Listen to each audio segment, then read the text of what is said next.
بسم اللہ الرحمن الرحیم۔ السلام علیکم سامعین کرام۔ امام ابو حنیفہ کی آیات طیبہ کے حوالے سے تیسری ایپیسوڈ لے کر آپ کی خدمت میں حاضر ہیں۔ آج کا سب جو پہلا ٹاپک ہے تحصیل علم کی تحریک کے بارے میں ہے۔ امام اعظم رحمۃ اللہ علیہ کا وطن کوفہ علم و فن کا مرکز تھا، اور اس شہر کی علمی فضا کو معلم امت حضرت عبداللہ بن مسعود رضی اللہ تعالیٰ عنہ اور مدینۃ العلم حضرت علی کرم اللہ وجہ اور دیگر صحابہ و تابعین کی سرپرستی کا شرف حاصل تھا۔ جامع کوفہ کی ہر محراب کسی نہ کسی شیخ کی درسگاہ تھی۔ سیاسی لحاظ سے حضرت امام اعظم کا ابتدائی زندگی کا زمانہ فتنہ و فساد کا زمانہ تھا۔ مختار ثقفی اور عبداللہ بن زبیر کی بساط سلطنت الٹ چکی تھی، اور اموی غدار اپنے بالوں پر پھیلا رہا تھا۔ شخصی حکومت کے استحکام کی راہ میں سخت دشواریاں تھیں، چنانچہ ان مشکلات پر قابو پانے کے لیے ظالم و جابر عمال و عمرا شہروں اور صوبوں میں مقرر کیے جا رہے تھے۔ چنانچہ عبد الملک بن مروان کی طرف سے حجاج بن یوسف عراق کا والی تھا، جس کے شدائد و مظالم کا نشانہ زیادہ تر خیار امت اور علماء ملت تھے، جو علم و فضل کے لحاظ سے مقتدی علم تھے۔ حجاج کی سفاکیوں کے بارے میں حضرت عمر بن عبدالعزیز رضی اللہ تعالیٰ نے سچ فرمایا، اگر تمام پیغمبروں کی امتیں مل کر اپنے اپنے زمانے کے ظالموں کو پیش کریں اور ہم صرف حجاج کو مقابلے میں لیں تو واللہ ہمارا پلہ بھاری ہوگا۔ ولید اور حجاج کے زمانے تک تو امام صاحب باقاعدہ تحصیل علم کی طرف توجہ نہ کر سکے۔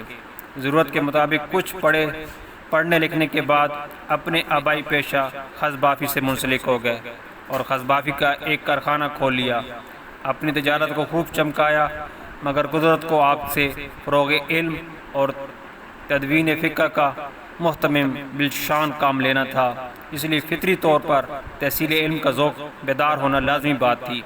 بغیر خرید و فروخت بازار آنا ہر روز کا معمول تھا۔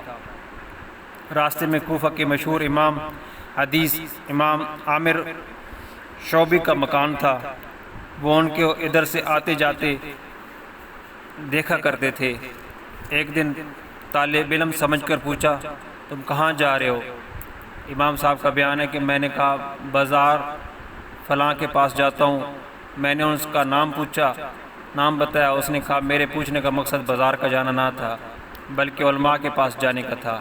میں نے کہا علماء کے پاس میرا جانا کم ہے۔ انہوں نے کہا تم غفلت میں نہ پڑو، علم میں اپنے آپ کو لگاؤ، علماء کی مجلس میں جایا کرو، میں تم میں بیداری اور کھوج لگانے کا مادہ پاتا ہوں۔ یہ کتاب کا ریفرنس ہے عقود والجمان صفحہ 160۔ آپ نے یہ فرما کر کہا، شعبی کی بات میرے دل پر اثر ہوا اور میں نے بازار جانا چھوڑ دیا اور کسب علم کی راہ اختیار کی تو اللہ نے مجھ کو فائدہ پہنچایا۔ علم کلام۔ امام شعبی کی تحریک پر امام صاحب نے ادب و لغت کے ساتھ علم کلام کی طرف خاص توجہ دی۔ وجہ یہ تھی کہ اس دور میں باطل فرقے سر اٹھا رہے تھے اور اسلام کی بنیادی قید میں ناروا موشگافیوں کے ذریعے باطل افکار و آراء کو فروغ دے رہے تھے۔ قرآن حکیم میں خدا کی ذات اور صفات، مبدا و معاد کی وغیرہ کے بارے میں جو کچھ مذکور ہے، عرب والوں نے اسے اجمالی نگاہ سے دیکھا اور خلوص اعتقاد کے لیے اتنا ہی کافی تھا، مگر جب اسلام فارس اور شام میں داخل ہوا اور وہاں کی متمدن قوموں نے اسلام قبول کیا تو ان لوگوں نے اعتقادی مسائل کو فلسفیانہ نقطہ نگاہ سے دیکھنا اور پرکھنا شروع کیا۔ چنانچہ استعارہ و تشبیہ، صفات الہی کی عنیت و غیریت، حدوث و قدوم، غرض اس قسم کے بہت سارے مضامین عقلاء و علماء کی تحقیق اور جستجو کا موضوع بن گئے، جن کو بحث و تدقیق کی وسعت نے مستقل فن بنا دیا اور اعتقادی مسائل میں موشگافیوں کا آغاز ہوا۔ پھر مختلف اعتقادی فرقے وجود میں آنے لگے جو قدری، مرجی، معتزلی، جہمی، خارجی اور رافضی کہلائے۔ وہ فتنے اس قدر عام ہوئے کہ اہل حق متکلمین کے باطل افکار و آراء کی تردید کے لیے اس طرف متوجہ ہوئے اور علم کلام وجود میں آیا۔ امام صاحب نے جس شہر میں آنکھ کھولی تھی وہ عرب و عجم کے مختلف قبائل اور متعدد رنگ و نسل رکھنے والوں کا مسکن تھا، جہاں اعتقادی مسائل ہمیشہ زیر بحث آیا کرتے تھے۔ چنانچہ آپ کی طبیعت میں جلانی تھی، مسائل کی تہ تک پہنچنے کی صلاحیت تھی، اس لیے انہوں نے علم کلام کے کوچے میں قدم رکھا اور جلد اس فن میں ایسا کمال پیدا کیا کہ بڑے بڑے اساتین فن اس آپ کے ساتھ بحث کرنے سے جی چرانے لگے۔ بغیر تجارت اکثر بصرہ جایا کرتے، جو تمام جدید فرقوں کا مرکز تھا۔ عبادیہ، صفریہ، حشویہ، معتزلہ وغیرہ اس سے اکثر بحثیں کی اور ہمیشہ ان پر غالب آئے۔ ابن حجر مکی لکھتے ہیں، امام اعظم ابو حنیفہ نے علم حاصل کیا اور اس میں ایسا کمال پیدا کیا کہ آپ کی طرف لوگ انگلیوں سے اشارے کرتے تھے، اور آپ ایک زمانے تک اس میں مناظرہ کرتے اور اس فن سے اعتراضات دفع کرتے، یہاں تک کہ آپ اس گھر سے بصرہ تقریباً 20 مرتبہ گئے، کیونکہ وہ باطل فرقوں کی ہماجگاہ تھا۔ بعض مرتبہ آپ وہاں سال ہا سال یا اس سے زیادہ اقامت اختیار کرتے اور ان فرقوں سے مناظرہ فرمایا کرتے تھے۔ کتاب کا ریفرنس ہے الخیرات الاحسان صفحہ 55۔ تحصیل فقہ۔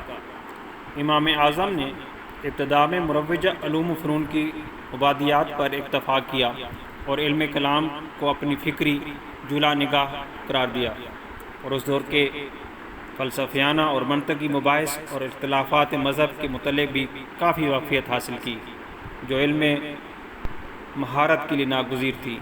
فقہ کی طرف متوجہ ہونے کے بعد مسائل شریعہ کی تخریج و استبنات میں منطقی استدلال کا جو کمال دکھایا وہ اسی نظریے اور فکری تربیت کا اثر تھا۔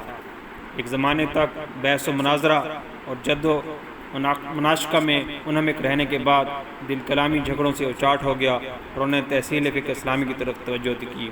یحییٰ بن شیبان روایت کرتے ہیں، امام ابو حنیفہ نے فرمایا کہ مجھے جدل و مناظرہ سے خصوصی لگاؤ تھا، میں کافی عرصہ تک اس میں لگا رہا، علم کلام کی اصلاح سے لڑتا اور انہی سے مدافعت کرتا۔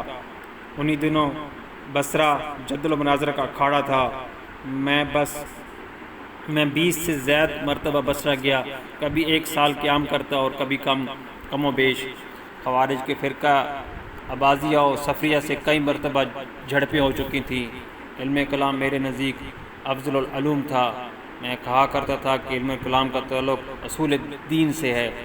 طویل غور و فکر اور کافی عمر گزارنے کے بعد میرے اسی نظریے میں تبدیلی رونما ہوئی، اور میں نے کہا متقدمین صحابہ اور تابعین سے کوئی ایسی بات نہ رہ گئی تھی جسے ہم نے نہ پا لیا ہو، اور وہ شرعی امور پر زیادہ قادر اور ان سے زیادہ واقف اور ان کے حقائق سے بخوبی آگاہ تھے۔ تحصیل فقہ کے داعیے کے لیے یہ مشہور روایت بھی ہے، جن کے راوی آپ کے تلمیذ فربن حذیل ہیں۔ وہ کہتے ہیں کہ میں نے امام ابو حنیفہ سے سنا فرماتے تھے، میں علم کلام پڑھاتا تھا، یہاں تک کہ اس میں خاصی شہرت حاصل کر لی۔ ہماری نشستگاہ حماد بن ابی سلیمان کے حلقہ سے زیادہ دور نہ تھی۔ ایک روز کسی عورت نے آ کر پوچھا، ایک شخص نے ایک لونڈی سے نکاح کر رکھا ہے اور وہ اسے طلاق سنت دینا چاہتا ہے، وہ کتنی طلاق دے؟ میں نے کہا ماں سے پوچھئے اور جو جواب دیں اسے آگاہ کیجئے۔ سائلہ نے حماد سے پوچھا، انہوں نے جواب دیا، حیض و جماعت سے طہارت کی حالت میں اسے طلاق دے، جب وہ 2 حیض آنے کے بعد وہ غسل طہارت کرے تو وہ دوسرے ازدواج کے لیے حلال ہو جائے گی۔ اس نے یہ فتویٰ مجھے بتایا۔ میں نے کہا مجھے علم کلام کی کوئی ضرورت نہیں۔ اپنی جوتیاں لیں اور سیدھا حماد سے حلقہ درس میں شامل ہوا۔ میں آپ کے مسائل سنتا اور انہیں یاد رکھتا۔ اگلی صبح جب اعادت کرتا تو مجھے تو وہ مسائل جوں کہ توں ازبر ہوتے، مگر ان کے دوسرے تلامذہ غلطیاں کر جاتے۔ چنانچہ انہوں نے یہاں تک فرما دیا تھا کہ صدر حلقہ میں میرے روبرو ابو حنیفہ کے سوا کوئی نہ بیٹھے۔ اس سلسلے کی مزید روایت یہ بھی ہے کہ ایک رات خواب میں آپ حضور صلی اللہ علیہ وآلہ وسلم کی قبر کھود رہے ہیں۔ تعبیر خواب کی زبردست عالم امام محمد بن سیرین رضی اللہ تعالیٰ عنہ سے اس خواب کی تعبیر دریافت کی تو انہوں نے یہ تعبیر بیان کی کہ آپ حضور صلی اللہ علیہ وآلہ وسلم کی احادیث و سنن سے ایسے مسائل کا استخراج اور ایسے امور کی عقد کشائی کریں گے جو آپ سے قبل کسی نے نہیں کی ہوگی۔ اس تعبیر کا اشارہ غیبی قرار دے کر امام اعظم نے پوری توجہ اور استغراق سے علم فقہ کی تحصیل شروع کی۔